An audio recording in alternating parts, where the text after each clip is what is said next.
What's going on, guys? Welcome to my channel. My name is Curtis, and today we're out here in the Escondida Mountains, hanging out with my dad for New Year's, and we got the GFC set up.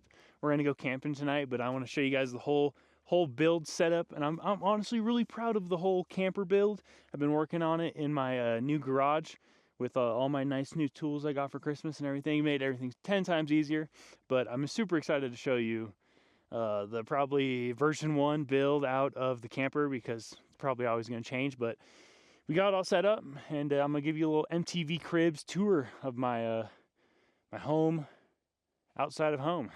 All right, starting out here, we got my Iceco refrigerator. I have it hunkered down onto the base of the floor.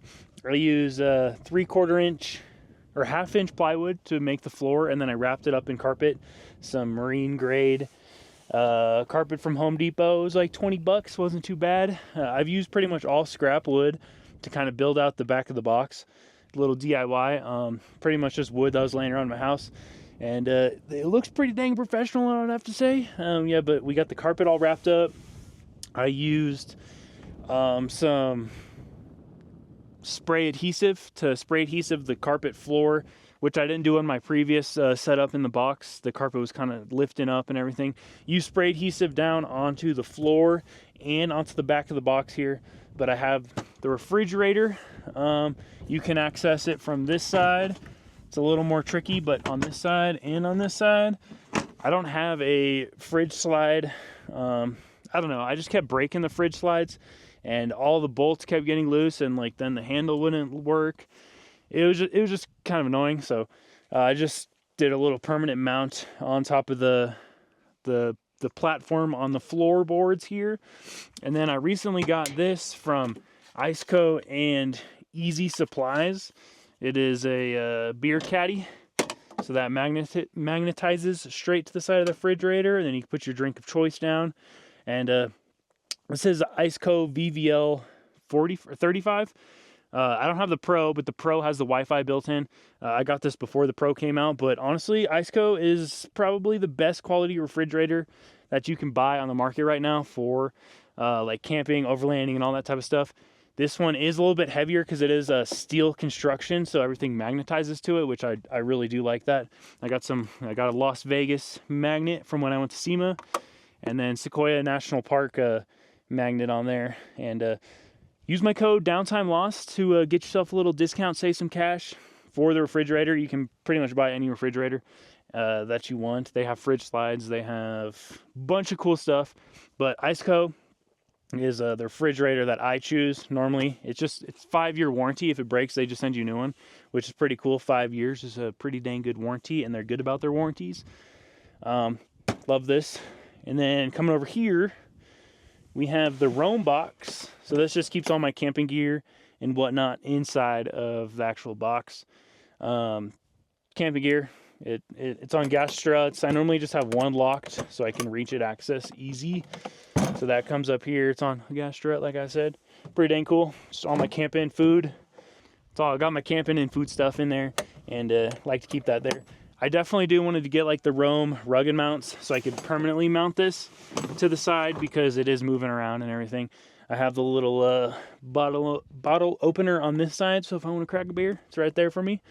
And yeah, let me bring you guys a little bit closer into the camper and show you guys what I've really been working on lately.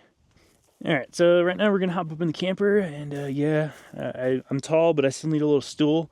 And then I have my my Roam strap. Kind of made that DIY to close the camper once I get up in there, but no shoes on in the camper. We're gonna take them off right now, and then we're gonna come up inside.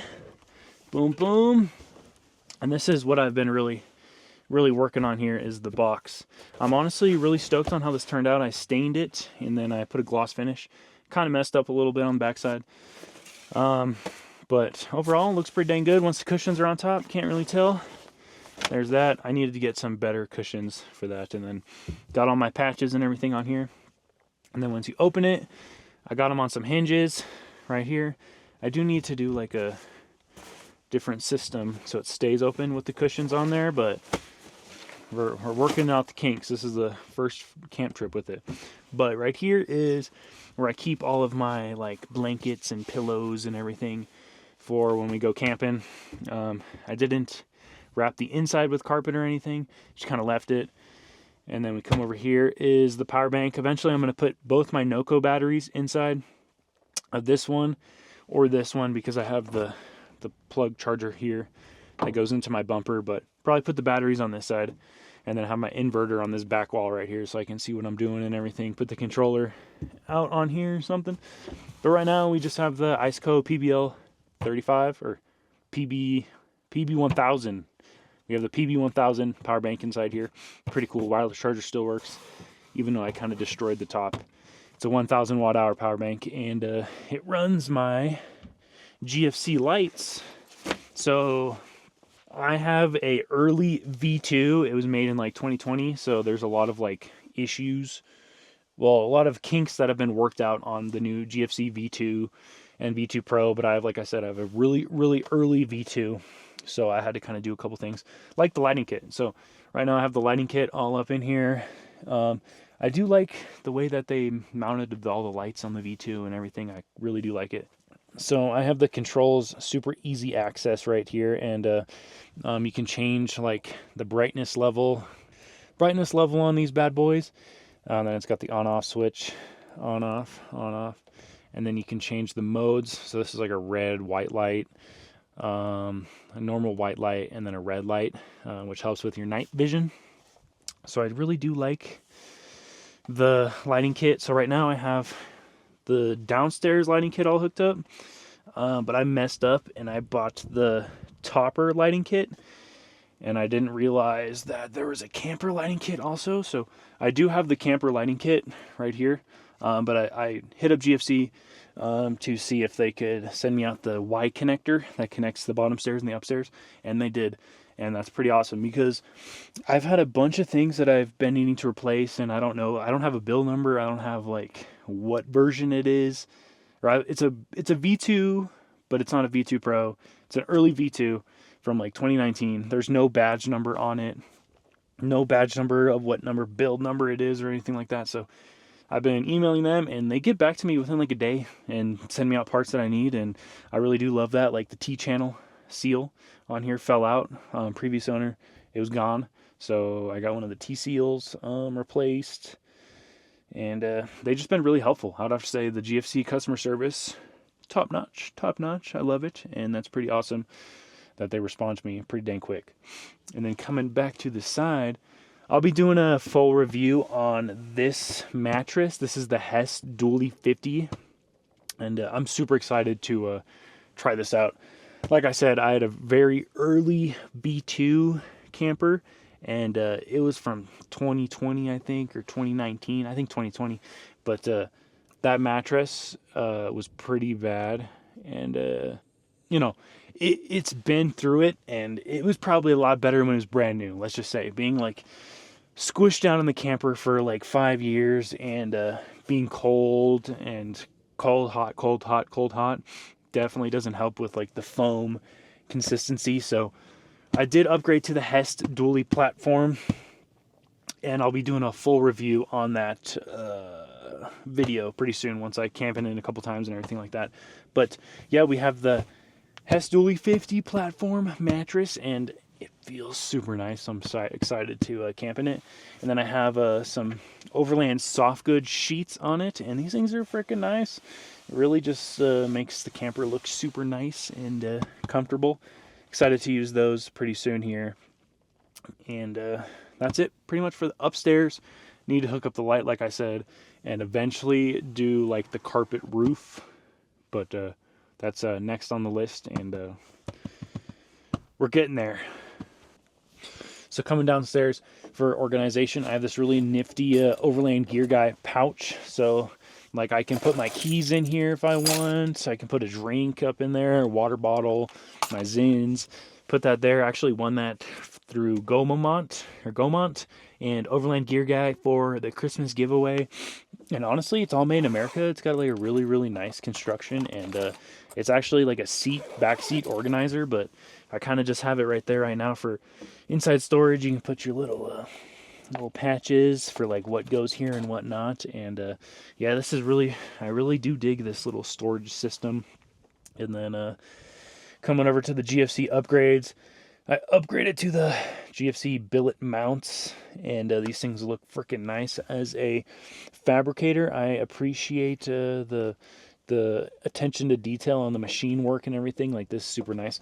I didn't get the lower mounts because they're just, it's like the same thing. They're just a little rusted.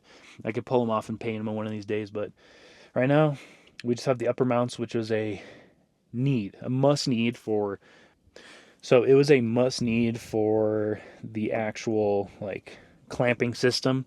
The other ones were kind of just like, they've been through the ringer since 2020, and they upgraded it. They did, you know, some R&D work on it, and I really do dig those. They're very nice. So like I said, another thing that you must need, I'm definitely going to do something about the tailgate. I really just hate that it's all ribbed like that and everything. It hurts to get up. But like I said, I'll grab my phone here. Once we're in the camper, I can grab the handle and then pull it up, lock ourselves in here at night. Previous owner put this handle on here, and then that comes down, and we're all good. And as it goes for room, like, I got enough room, enough living room in here to kind of chill out and relax. I really do love it. Camper's been pretty dang nice. So no shoes in the camper. I don't want no dirty nothing in here. So far it's been super clean. But let's hop outside, and I'll talk about the GFC a little bit more. There's some other things that I did replace and whatnot. So let's get out of here real quick. So, like I said, GFC, Go Fast Campers, their customer service has been top-notch. Every email that I've emailed them for any type of customer support, they have responded back to me within like a day, which I do appreciate. There's been like a couple things, like I said, like this T-seal right here, little T-seal, this guy, it was gone, and it was like vibrating on my camper right here, and needed to get that, but it didn't have it on their website. But it's like a warranty part that I bought for like $5. Not bad. And like I said, there's no build number, so I'd love to figure out what build number I have. If you guys have any idea where the early V2 build numbers would be, let me know down in the comments so I could figure that out. And then the bulb seal, I bought a new bulb seal on there. And so this camper actually came off of a 2020 Colorado, and it's not really meant for the 2025 ZR2s, but we have it. We made it good, and there's just a little bit of a gap, which is good because it's not going to hit my back window. But the clamps are in kind of a weird area on the bed, and but it's staying on there. It's doing good, and the new mounts definitely help. One thing I did add was these little covers, these bolt covers, which just kind of make it look nice, look super nice. All my other seals are intact on the camper, which is really nice, really good. The back shocks, I need to upgrade the rear back shocks. Like I said, I got some for Christmas and they were the wrong length, but they were 60 pounds and they worked good, but I just got to get new ones. Got a new tailgate seal. And like I said, this one's not made for this truck because the tailgate situation here. So you gotta have this open first, close this, and then close this. And what the previous owner did was he put a little 2x4 in here and bent it up where the actual like lip is of the back of the Colorado trucks. So now it just kind of lays down perfectly where it needs to go. And I'm super glad that this has the back window. I like looking out the back window when we're in the camper. Alright guys, so that's about it for this week's video and build V1 on the GFC camper build out. I'm super excited about how it turned out. I was a little worried about like the carpet and the box I built, but it all turned out pretty dang professional, so I'll have to keep it like that for a while. And I'm excited to have some journeys in 2026 with the new GFC camper. It's going to make everything 10 times easier. And we are going to go head back to the cabin and put down the camper and do all that. But hope you guys had a great new year. I love you guys so much. Peace out. Make sure to like, comment, subscribe, and leave me a hype. That really helps out me and my small channel. And I love you guys. Peace out. Bye.